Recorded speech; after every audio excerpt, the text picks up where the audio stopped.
Mas Hanung itu dia ngerasain saraf kejepit udah kayak 2 tahun yang lalu. Terus sudah sempat tuntas, sudah sempat hilang karena terapi. Tapi sekitar 6 bulan yang lalu kumat lagi. Pas kumat lagi, kalau teman-teman lihat IG ku gitu, aku pernah posting bahwa Mas Hanung itu pernah ngelakuin kayak operasi kecil, tapi sebenarnya itu kayak disuntik, dikasih cairan lewat dalam, jadi kayak pelumas gitu, tapi emang dilakuin di ruang operasi di Yogyakarta. Abis ngelakuin itu agak enakan, tapi setiap hari dia harus minum painkiller, jadi tetap ngerasa sakit. Sampai akhirnya sekitar sebulan lalu atau 2 bulan lalu Mas Hanung ikut outbound, kumat lagi. Emang musinya orang kalau dengan saraf kejepit di belakang sini jangan ngaco-ngaco, jangan aneh-aneh gitu kan. Nah dia ikut outbound, kumat lagi sakit, tapi sakitnya kali ini lebih luar biasa dibanding 2 tahun lalu dan 6 bulan yang lalu. Dia bahkan sampai nggak tidur 3 hari kesakitan. Terus dia minum painkiller, nggak ngurangin juga, jadi painkillernya tuh udah segala rupa, yang diminum, yang ditempelin, sama yang dimasukin dari bawah gitu. Terus sampai ngeluarin air mata juga sih, sampai nangis karena ini sakit banget ya, nggak bisa ngapa-ngapain gitu kan. Dan karena sakit nggak nyaman, yang dia lakuin ya jadinya cranky. Yang namanya orang ada badannya yang nggak enak kan, jadi cranky aja, jadi gampang emosi, terus nggak ada energi ngapa-ngapain, hilang semua lah semangatnya.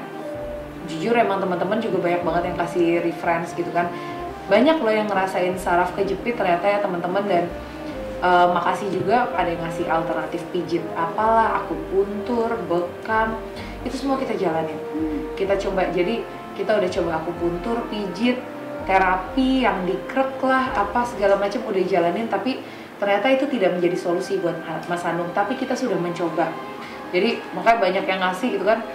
Tapi pada akhirnya banyak banget juga, oh ini nggak berhasil, coba ini. Akhirnya Mas Hanung depresi, kayak please aku nggak mau coba alternatif lagi karena aku udah nyobain banyak, hampir 10 dan itu nggak ada yang solutif. Akhirnya datang setelah ke beberapa dokter, Mas Hanung jenguk Mas Butet. Mas Butet kan sakitnya di Jogja, terus ngobrol tuh ya, Mas Butet juga sempat ada yang saraf kejepit ya dulu di sini.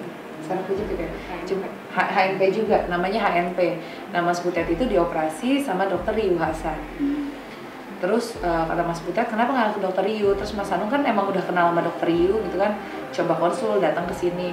Pas datang, dokter Riu menyarankan 2. Mas, ini solusi kamu cuma 2. Satu, kalau nggak kamu minum painkiller seumur hidup ya, kalau sakit kamu minum, tapi tidak menyelesaikan masalah. Kalau mau masalahnya selesai harus dioperasi.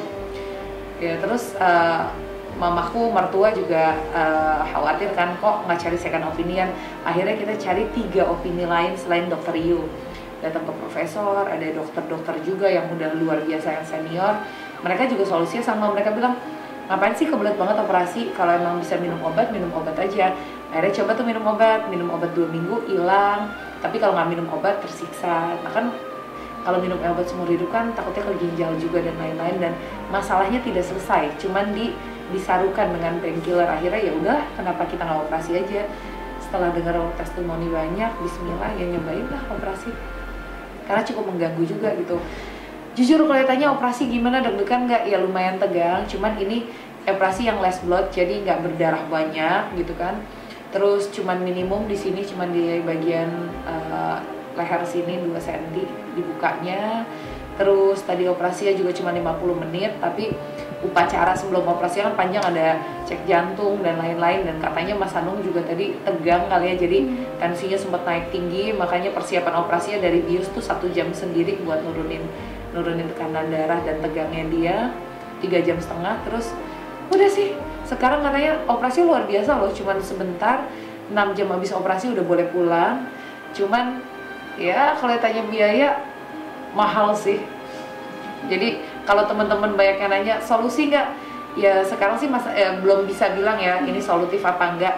Tapi kalau teman-teman yang udah ngelakuin operasi ini pada bilang, aduh nggak kumat lagi, luar biasa, enak banget, cuman sekali tapi selesai masalahnya. Terus semoga Mas Hanung juga itu, terus tingkat keberhasilannya katanya 94%, 94-96%. Jadi ya semoga Mas Hanung termasuk yang beruntung, yang 94-96% berhasil, nggak kumat lagi. Cuman kalau ditanya biaya, wow, 100 juta lebih. Jadi aku juga mau merekomendasikan, karena gini loh, pas aku share, kenapa aku Mas Anung senang share soal masalah ini, ternyata banyak sekali temen yang mengalami HNP yang solusinya belum didapatkan, terus mereka tolong dong share dong. Nah aku senang berbagi ini, senang berbagi, maka di YouTube juga aku berbagi, di Instagram gitu kan, makanya teman-teman wartawan datang sini, aku juga datang, aku juga dengan senang hati berbagi, karena ini adalah penyakit yang banyak mengalami dan banyak yang ke alternatif, nggak solutif juga. Kira-kira apa ya gitu kan, ya Mas Anu aku coba di sini gitu. Emang biayanya sih nggak murah, cuman kalau difikirkan ini bisa menjadi solusi, jadi seumur hidup juga nggak tersiksa banget, ya siapa tahu ini bisa jadi solusi juga ya buat teman-teman gitu ya, walaupun harus nabung juga. Mas Anu juga udah sibuk kerjanya, nggak ada keringanan dia ya. Dia udah pusing, kita bilang udah, ya namanya kalau tubuh sehat kan bisa untuk kerja juga enak ya buat semua ngelakuin kegiatan. Awalnya dari fitness, makanya nih hati-hati buat yang fitness tapi nggak pakai personal trainer, asal so tahu aja kayak wah angkat-angkat, lihat orang nih main angkat apa segala macam, itu nggak langsung saat itu juga, tapi ternyata pas ya mungkin seiring waktu akhirnya baru kerasa gitu. Tapi keadaan Mas Anung sendiri sekarang oke, cuma tadi habis keluar operasi karena bius total kan, dia halu aja ngefly gitu yang kayak mabok aja gitu. Terus yang lucunya tadi pas ke operasi dia bilang, aku tuh operasi, aku mimpi, aku tuh nggak sadar aku lagi di operasi. Dia mimpi lagi di tengah-tengah set Gatot Kaca.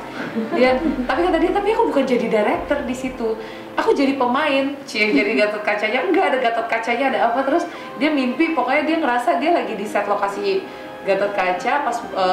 Pas mau sadar tuh kayak dia ngerasa abis dipukul sama Aswatama, terus ininya sakit.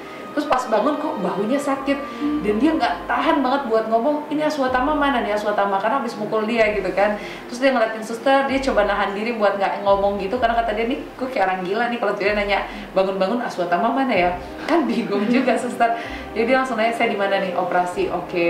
Tapi dalam hati, tapi aku tetap pengen nanya Aswatamanya di mana gitu kan. Jadi dia halu, terus balik ke kamar juga, aduh aku masih halu nih, kenapa ya, aku masih ngerasa aku mesti nyariin Aswatama. Dan ternyata kenapa ininya sakit, bukan habis dipukul, tadi dokter ngejelasin kamu tidur tuh palanya diginiin, terus ininya disangga, jadi mungkin ini gitu. Jadi ya alhamdulillah oke sih, insya Allah udah bisa pulang malam ini. Thank you perhatian sama doanya.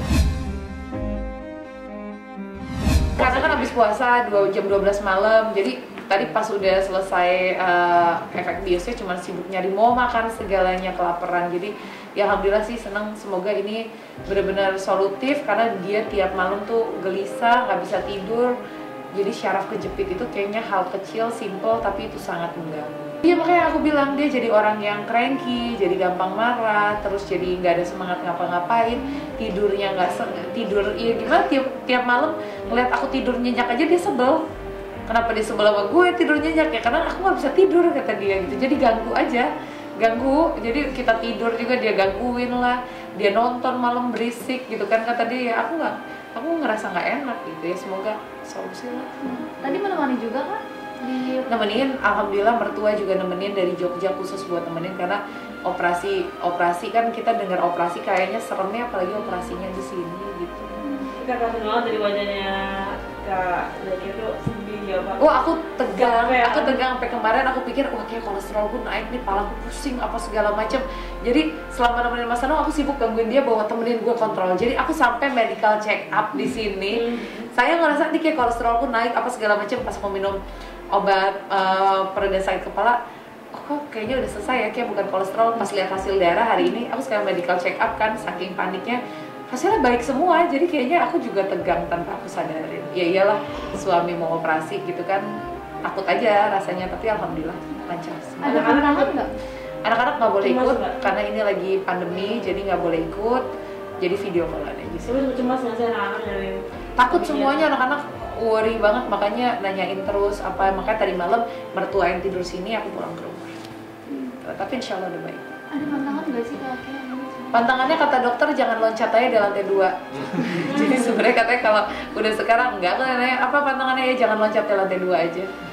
Jadi insya Allah baiklah. Wah kalau protektif, aku sama mertuaku udah protektif banget ke Mas Anung. Cuman emang dia badung juga ya, kayak tadi abis operasi langsung mau berdiri gitu kan. Sedangkan ada tahap-tahap kan, dari bius harus miring dulu, duduk, berdiri ya, karena dia ngerasa oke, dia langsung mau aktivitas gitu kan.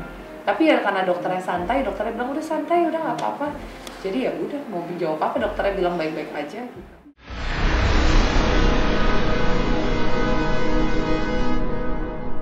Jadi jangan lupa untuk subscribe Cumi Cumi. Ditekan ya tombol lonceng merahnya.